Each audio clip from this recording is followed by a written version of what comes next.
Shri Venkateswara gold తాకట్టులో ఉన్న మీ బంగారాన్ని విడిపించి కొనబడును.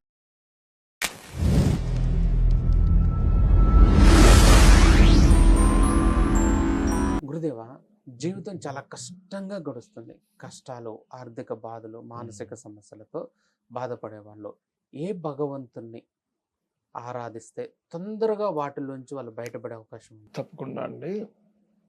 ఫస్ట్ ఆఫ్ ఆల్ ఏంటంటే భయము లేకపోతే ధైర్యం కానీ కష్టం లేకపోవడము ఇవి లేకుండా మనిషి ఉండడు.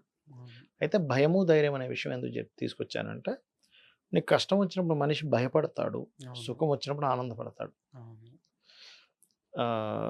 కాన్ఫిడెన్స్ ఉండడం, కాన్ఫిడెన్స్ లేకపోవడం అంటుంటాం దీన్ని. కానీ నేనేమంటానంటే అసలు ఈ కాన్ఫిడెన్స్ అనే విషయం దగ్గరికి వస్తే అసలు ఆ రెండు లేవంటా నేను. ఎందుకో చెప్తా వినండి. ఇప్పుడు మీరు ఉన్నారు, ఇప్పుడు మిమ్మల్ని ఏబిసిడీలు అడిగితే చెప్తారా చెప్పరా? ఈజీగా చాలా సునాయాసంగా చెప్తారు, ఎక్కడ భయపడకుండా. అదే మీరు ఒక 2 ఏళ్ల వయసులో ఉన్నప్పుడు అప్పుడప్పుడే ఏబిసిడీలు నేర్చుకునేటప్పుడు టీచర్ అడిగితే కొంచెం తడబడతారు. ఏ బిసి అంటారు, సి తర్వాత డిఆ ఇయా ఎఫ్ అని డౌట్ వస్తూ ఉంటుంది. ఎందుకు వచ్చింది మీకు అది? అంటే మీకు అక్కడ ఆత్మవిశ్వాసం లేకపోవడం కాదు, మీరు దాని మీద పూర్తి అధ్యయనం, మీరు పూర్తిగా దాన్ని చేయలేదు. అదే మీకు అన్ని పూర్తిగా చాలా అలవోకగా వచ్చేసింది అనమాట. చాలా ఇది అంటే ఏంటి, మనకు నాలెడ్జ్ దాని మీద ఎంత ఉంది ఎంత లేదు. నాలెడ్జ్ లేకపోతేనేమో కాన్ఫిడెన్స్ ఉండదు, నాలెడ్జ్ ఉంటేనేమో కాన్ఫిడెన్స్ ఉంటుంది. ఈ విషయం నేను మీకు ఎందుకు చెప్పానో చెప్తానండి. ఇప్పుడు ఈ కష్టము, నష్టము ఇవన్నీ ఎందుకు వస్తాయి, కష్టాలు అనేవి ఎందుకు వస్తాయంటే ఇదంతా మనకి శాస్త్రాలు ఏం చెప్తున్నాయి, పూర్వజన్మ కర్మ. పూర్వజన్మ కర్మ వల్లే నీకు ఆ కర్మను నువ్వు అనుభవిస్తున్నావు. కొంతమందికి ఆ కర్మ తక్కువగా ఉండి సుఖాలు అనుభవించే సమయం వల్ల సుఖాలు అనుభవిస్తున్నారు. అయితే ఎప్పుడు కూడా శాస్త్రంలో ఒక విషయం ఉంది, మనకి ఏదైనా ఒక కష్టం వచ్చినప్పుడు, మనకు ఒక ఇబ్బంది వచ్చినప్పుడు 4 విషయాలు మనం చేయాలంటే చేస్తే ఆ కష్టం పోతుంది. మనకి ఏ కష్టం వచ్చినా, ఒక వ్యక్తికి హెల్త్ ఇష్యూ వచ్చింది, లేకపోతే ఇంకోటేదో ఇబ్బంది పడుతూ ఉన్నాడు, నేను పూర్వజన్మలో చేసిన ఒక కర్మ వల్ల నాకు ఇది వచ్చింది అని మీరు డిసైడ్ అవ్వాలి ఫస్ట్. ఓకే, పూర్వజన్మ కర్మ వల్ల ఇప్పుడు ఒక వ్యక్తికి మనం డబ్బులు ఇచ్చాము, లేదా మనకి ఎవరో డబ్బులు ఇచ్చారు, మళ్ళీ రిటర్న్ అడుగుతున్నారు. అది తీసుకోవడం వల్ల అడుగుతున్నాడని ఫీల్ అవ్వడం వేరు, అట్లా అడుగుతాడు ఇట్లా అడుగుతాడు అని మనం ఫీల్ అవ్వడం వేరు. అవునా కదా? ఫస్ట్ పూర్వజన్మ కర్మ వల్లే అయింది, నేను ఈ క్షణం నుంచి ఇంకే తప్పులు చేయను అని ఫిక్స్ అవ్వాలి. అది ఫిక్స్ అయితే మీకు 25% పోతుంది. ఇంకా మళ్ళీ ఇక్కడ నుంచి ఎటువంటి బ్యాడ్ కర్మలు చెయ్యను అని చెప్పాను అనుకోండి, ఇంకో 25% తగ్గిపోతుంది. అంటే ఇక్కడ 50% పోయింది. దీంతో పాటు మనం ఇక్కడి నుంచైనా కొంచెం మంచి కర్మలు చేయగలగాలి. మంచి కర్మలు అంటే ఏమిటి? ఇక్కడ మంచి కర్మలు చెడు కర్మలు మీరు ఎలాగ డిసైడ్ చేస్తారంటే పరోపకారం పుణ్యం, పీడనం పాపం. పరుల్ని పీడిస్తే అది పాపం, పరులకు ఉపకారం చేస్తే అది పుణ్యం. సింపుల్. ఇది మీరు చేయగలుగుతూ ఇది కనుక చేయగలిగితే, మంత్రం ఏదైనా ఒక మంత్రం తీసుకొని చేయగలిగితే ఖచ్చితంగా ఆ పీడ అనేటువంటిది పోతుంది. అయితే ఇక్కడ ఏంటంటే కష్టం రకరకాలుగా ఉంటుంది. మనకి జ్యోతిష్ శాస్త్రంలో నీకు ఏ రూపంలో కష్టం వస్తుంది, ఆ కష్టాన్ని ఎలా తొలగించుకోవాలనేటువంటిది ఉంటుంది. నవగ్రహాలు 12 భావాలు. నవగ్రహాలు రవి ద్వారా వస్తే అధికారుల ద్వారా, తండ్రుల ద్వారా వస్తూ ఉంటుంది, గవర్నమెంట్ వ్యక్తుల ద్వారా, మీకంటే సుపీరియర్స్ ద్వారా మీకు కష్టం వస్తూ ఉంటుంది. అంటే వాళ్ళు ఎప్పుడు మిమ్మల్ని నిందించడం అలా జరుగుతూ ఉంటుంది. చంద్రుడి ద్వారా వస్తే మనసు వల్ల వస్తూ ఉంటుంది, అంటే మనసు బాగాలేదు, మానసికంగా స్ట్రెస్ అవుతూ ఉన్నాం.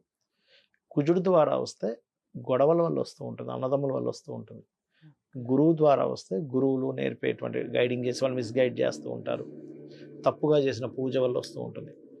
శుక్రుడు వల్ల వస్తే స్త్రీ మూలకంగా వివాహం చేసుకున్నాడు, లేకపోతే వివాహమే స్త్రీకైనా పురుషుడికైనా వివాహం కారణమవుతుంటుంది ఇలా కష్టానికి. అంటే సరైన పార్ట్నర్ని మనం వివాహం చేసుకోలేదు ఉదాహరణకి, ఆ వ్యక్తి అమ్మాయి కావచ్చు అబ్బాయి కావచ్చు, ఆ రకంగా వచ్చే కష్టం అవుతుంది. శని అయితే రోగం మూలంగా, రాహువు కేతు అయితే రాహువు కేతువు కనబడదు, మీకు రీజన్ అర్థం కాదు. అయితే మళ్ళీ భావాలు కనెక్టివిటీ చేసుకుంటే లగ్నం అయితే వీళ్ళు స్వయంకృప అపరాధం వల్ల వచ్చిన కష్టం, అంటే వీళ్ళేదో తప్పు చేశారు దానివల్ల వచ్చిన కష్టాలు ఉంటాయి కొన్ని. ఇప్పుడు సిగ్నల్ జంప్ చేసాము, వాడు పెనాల్టీ వేశాడు, మరి 1000 రూపాయలు పోయింది కదా, అంతే కదా, స్వయంకృప అపరాధం. ఓకే, ఎగ్జామ్స్ ఉన్నాయి, ఎగ్జామ్స్లో నువ్వు చదువుకోకుండా సినిమాలు చూస్తూ టైం అంతా వేస్ట్ చేస్తూ కూర్చున్నావు, ఫెయిల్ అయ్యావు, అది నీ స్వయంకృప అపరాధం, దానికి దేవుడితో ఏం సంబంధం? అంతే కదా.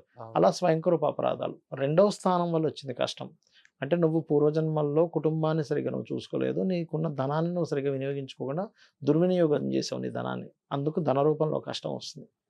ఇలా ఒక్కొక్క భావాన్ని బట్టి ఒక్కొక్క కష్టం అనేది వస్తూ ఉంటుంది.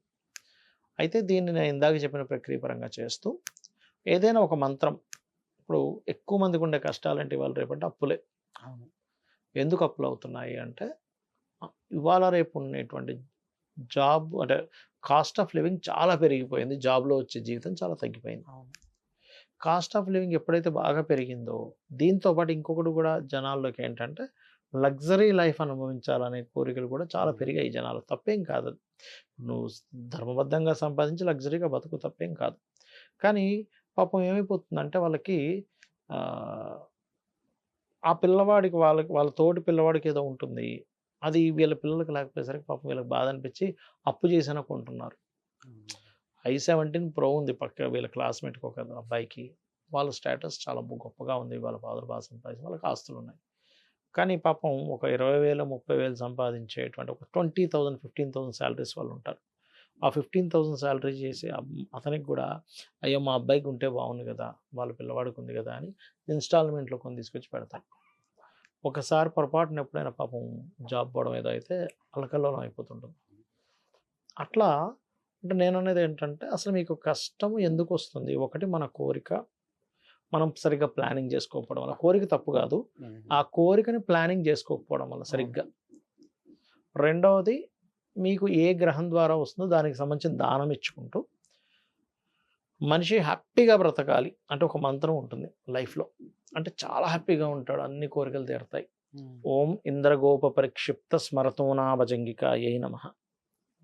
ఈ నామాన్ని కనుక చేస్తే ఖచ్చితంగా హ్యాపీగా ఉంటాడు. అయితే ఇంకోటి ఏంటంటే హ్యాపీనెస్ అనేది ఎప్పుడు మనకి లగ్జరీ లివింగ్ వల్లే వస్తుంది అనుకుంటే తప్పు. అలా అయితే కారులో తిరిగే ప్రతి ఒక్కరు హ్యాపీగా ఉండాలి, విల్లాలో బ్రతికే ప్రతి ఒక్కరు హ్యాపీగా ఉండాలి.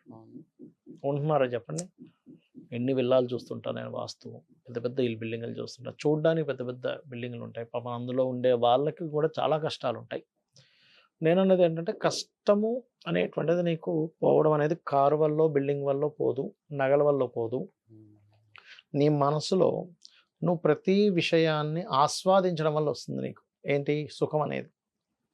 కాకపోతే ఈ అప్పులు ఇవన్నీ పోవాలంటే ఓం అపర్ణాయే నమః, ఖచ్చితంగా అప్పులు క్లియర్ అవుతాయి.